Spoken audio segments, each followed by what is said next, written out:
नमस्कार मंडळी, पुन्हा एकदा आपल्या नवीन एका व्हिडिओमध्ये तुम्हा सगळ्यांचं खूप खूप मनापासून स्वागत करते।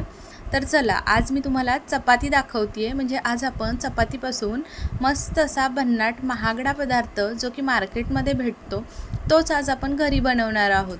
पण उकळत्या तेलामध्ये चपाती टाकून तुम्ही हा जर पदार्थ तयार करून पाहिला तर नक्कीच घरातल्यांचा अजिबात विश्वास बसणार नाही, एवढी जबरदस्त तयार होते ही रेसिपी। अगदी लहान मुलांपासून मोठ्यांपर्यंत सर्वांना आवडणारी, तोंडात विरघळणारी, प्रौढ व्यक्तीसुद्धा अगदी ओठाने खाऊ शकतील, लहान मूलसुद्धा अगदी 6 महिन्याचं वर्षाचं मूलसुद्धा खाऊ शकेल, एवढी जबरदस्त अतिशय पौष्टिक रेसिपी अगदी सोप्या पद्धतीनं झटपट होणारी आज आपण पाहतोय। तर रेसिपी कुठेही स्किप न करता अगदी शेवटपर्यंत पहा।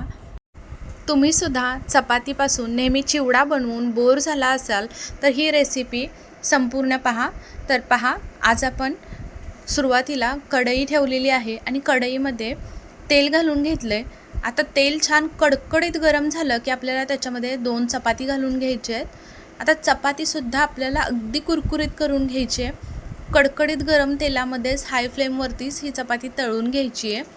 तर पहा, अगदी अजिबात आतूनसुद्धा कुठे मऊ राहिली नाही पाहिजे, तर व्यवस्थित आलटपलट करून छान कुरकुरीत तळून घ्यायची आहे। आता इथे पाहू शकता दोन्ही चपाती अगदी व्यवस्थित तळून घेतलेल्या आहेत। सोबतच आपल्याला त्याच्यामध्ये 7 ते 8 बदाम घालायचे आहेत आणि 7 ते 8 इथे मी आपण खजूर जे खातो ते खजूर वापरलेले आहेत। आता हे सुद्धा ऑप्शनल आहे, जर तुमच्याकडे असतील तर आवर्जून घाला, नसतील तर नाही घातले तरीही चालतील। तर पहा, आता हे आपल्याला सर्व काय करायचं आहे, तळून व्यवस्थित घेतलं की लगेचच काढून घ्यायचं आहे। तर पाहू शकतात, अजिबात करपवायचं वगैरे नाही। तर हे सर्व काढून घ्यायचं आणि थंड करून घ्यायचं। थंड झालं की मगच आपल्याला हे काय करायचं आहे, बारीक तुकडे करून मिक्सरच्या भांड्यामध्ये घालून घ्यायचे आहेत। तर पाहू शकतात इथे अशा पद्धतीनं अगदी बारीक तुकडे करायचे। आता जे खजूर आहेत तर ते आपण तळत असताना पहा, सुरुवातीला त्याच्या बिया काढून घेतल्या होत्या आणि मगच तळले होते। तर शक्यतो तुम्ही बिया काढूनच घ्या आणि मगच तळून घ्या। अशा पद्धतीनं मिक्सरमध्ये घालायचं। पाणी, दूध वगैरे अजिबात न घालता अगदी छान अगदी बारीक वाटून घ्यायचं आहे। जेव्हा हे वाटून घेतो तेव्हाच एवढा घरभर सुगंध पसरलेला असतो की खायची इच्छा होते लगेचच। तर लगेचच ते मिश्रण साईडला ठेवून द्यायचं आणि 1 कप साखर पॅनमध्ये घालून घ्यायची। आता ही साखर आपल्याला पाणी, दूध न घालता छान अशी कॅरमलाइज करून घ्यायची आहे। आता गॅसची फ्लेम आपल्याला लोच ठेवायची आहे। सुरुवातीला क्रिस्टल हळूहळू हे क्रिस्टल छान विरघळतात। तर पाहू शकतात अशा पद्धतीने हे कॅरमलाइज झालेली आहे साखर। आता पूर्ण शेवटपर्यंत आपल्याला गॅसची फ्लेम इथे लोच ठेवायची आहे आणि दूध घालून घ्यायचं आहे 1 कप दूध पुरेसं आहे याच्यासाठी। 1 कप दूध घालून घेतलं की लगेचच अशा पद्धतीने एकदम असा मस्त गोळा होतो क्रिस्टलचा आणि हा गोळासुद्धा पुन्हा विरघळला जातो। तर दुधामध्ये पुन्हा 10 मिनटं लागतात विरघळण्यासाठी। तर पूर्ण लो फ्लेमवरतीच आपल्याला हा गोळा पूर्ण विरघळवून घ्यायचा आहे। आता छान अगदी दुधामध्ये विरघळतो आहे तोपर्यंत एका ट्रेमध्ये आपल्याला बटर पेपर घालून घ्यायचं आहे आणि त्याच्यावरती तूप लावून घ्यायचं आहे। जर बटर पेपर नसेल तर तुम्ही इथे जे आपलं प्लेन कोरं पान असतं ते घेऊ शकता। मुलांच्या चित्रकलेच्या वहीचं वगैरे प्लेन पान असतं पहा, ते वापरलं तरीही चालेल। फक्त आपल्याला त्याच्यावरती शाई वगैरे असता कामा नये। तर इथे आता पहा, सेट करून ठेवला बटर पेपर आणि लगेचच इकडे पॅनमध्ये मिश्रण पाहू शकता अगदी व्यवस्थित मिक्स झालेलं होतं तो क्रिस्टल आणि लगेचच त्याच्यामध्ये हे जे आपण वाटून घेतलेलं होतं तर ते मिक्सरच्या भांड्यामधील सर्व याच्यामध्ये घालून घ्यायचं आहे। आता तुम्ही इथे गॅसची फ्लेम हाय करू शकता। गॅसची फ्लेम हाय करून आपल्याला हे सर्व अगदी घट्ट होईपर्यंत मिश्रण व्यवस्थित पूर्ण हे आटवून मस्त घ्यायचं आहे घट्ट करून। तर त्याच्यामध्ये फक्त आता मी अर्धा चम्मच इतकी वेलची पावडर घालून घेतली आणि एक 5 ते 7 मिनटानंतर हाय फ्लेम असल्यामुळे पाहू शकतात व्यवस्थित घट्ट झालेलं आहे मिश्रण। अशा पद्धतीनं गोळा तयार व्हायला हवा, पॅन सोडायला पाहिजे मिश्रण आणि छान अगदी ह्या पद्धतीनं सेट करून घ्यायचं आहे। तर पाहू शकतात अशा पद्धतीचं जर नॉनस्टिकचा पॅन असेल तर अतिशय व्यवस्थित हा गोळा तयार होतो। अजिबात पॅनला कुठेही मिश्रण चिटकत नाही आणि व्यवस्थित गोळा तयार झाल्यामुळे अगदी होणारा पदार्थसुद्धा अगदी छान होतो. तर लगेचच इथे गॅस बंद करून दिला आणि आपल्याला हे सर्व मिश्रण या ट्रेमध्ये बटर पेपरवरती घालून घ्यायचं आहे. आता या स्पॅच्युलाच्या मदतीनेच आपल्याला हे मिश्रण सेट करून घ्यायचं आहे आणि गरम गरम असतानाच आपल्याला हे सेट करायचं आहे. तर पहा, अशा पद्धतीनं आपल्याला अगदी चौकोनी आकारामध्ये मी इथे सेट करून घेते. जर तुम्हाला काही वेगळ्या आकारामध्ये याचा करायचं असेल तर तुम्ही तसंही करू शकतात. अशा पद्धतीनं स्पॅच्युला व्यवस्थित फिरवून अगदी एकसारखं सगळीकडून मिश्रण सेट करून घेतलेलं आहे.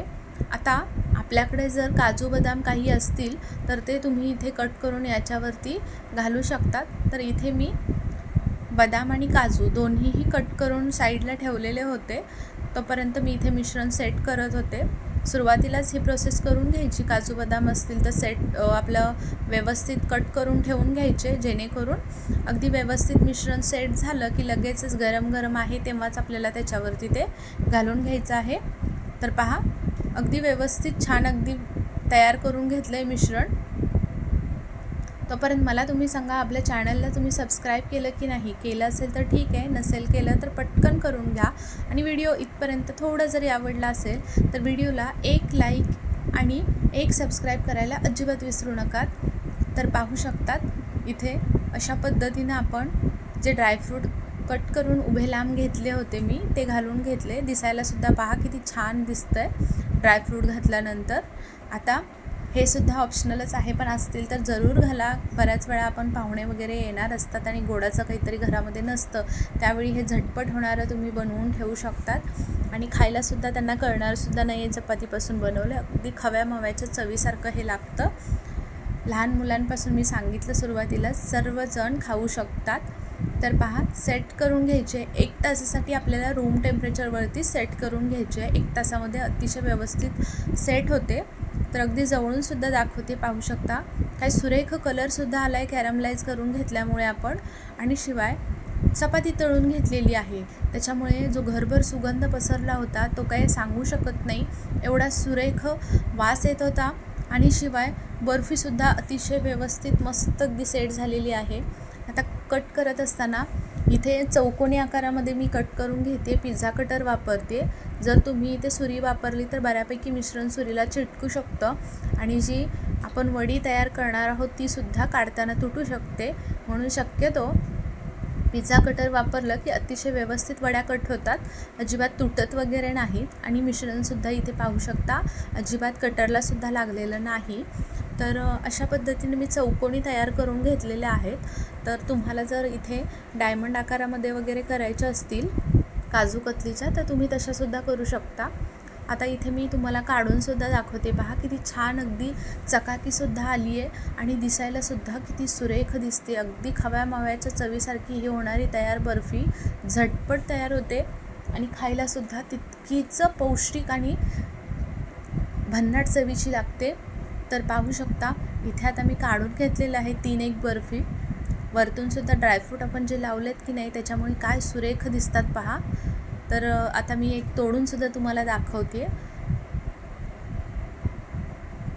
तर पहा, इथपर्यंत आपला व्हिडिओ थोडा जरी आवडला असेल ना तर व्हिडिओला प्लीज एक लाईक करा आणि कमेंट करून मला नक्की सांगा. कमेंट केल्यानंतर हाईपचे पॉईंट्ससुद्धा द्यायला विसरू नकात. आणि सोबतच तुम्ही माझा व्हिडिओ कुठून पाहता, कोणत्या गावातून, कोणत्या राज्यातून, ते सुद्धा मला नक्की कमेंट करून सांगा, जेणेकरून मलासुद्धा माहीत पडेल आपले व्हिडिओ कुठपर्यंत पोचलेले आहेत किंवा पोचतात. आणि त्याच्यामुळेच मला तुमचे आभारसुद्धा अगदी व्हिडिओच्या शेवटी आभार मानता येतील. तर त्यासाठी नक्की मला कमेंटमध्ये सांगत चला. तर पाहू शकतात इथे अगदी व्यवस्थित आपली ही बर्फी तयार झाल्यानंतर अशा पद्धतीनं तुम्ही डब्यामध्ये किंवा कंटेनरमध्ये घालून तुम्ही व्यवस्थित अगदी फ्रीजमध्ये ठेवू शकतात. फ्रीजमध्ये अगदी 6 ते 7 दिवस व्यवस्थित टिकते आणि वरती म्हणाल तर 3 ते 4 दिवस टिकते. तर नक्की तुम्हीसुद्धा या शिळ्या चपातीपासून हा पदार्थ बनवून पहा आणि आपली ही रेसिपी जास्तीत जास्त तुमच्या मित्र मैत्रिणी परिवारांमध्ये शेअर करायला अजिबात विसरू नका. जर तुम्ही ही चपातीपासूनची रेसिपी कोणाला करून खाऊ घातली तर तुमचं कौतुक झाल्याशिवाय अजिबात राहणार नाही आणि शिवाय तुम्हाला खाणारे रेसिपी विचारल्याशिवाय गप्प बसणार नाहीत, एवढी जबरदस्त होते। त्याच्यामुळे नक्कीच तुम्हीसुद्धा बनवून पहा आणि मला जरूर कमेंटमध्ये कळवा। माझे व्हिडिओ तुम्ही संपूर्ण पाहता त्याबद्दल खरंच खूप मनापासून धन्यवाद। चला उद्या पुन्हा भेटू अशाच एका छान जबरदस्त रेसिपीसोबत। तोपर्यंत बाय बाय।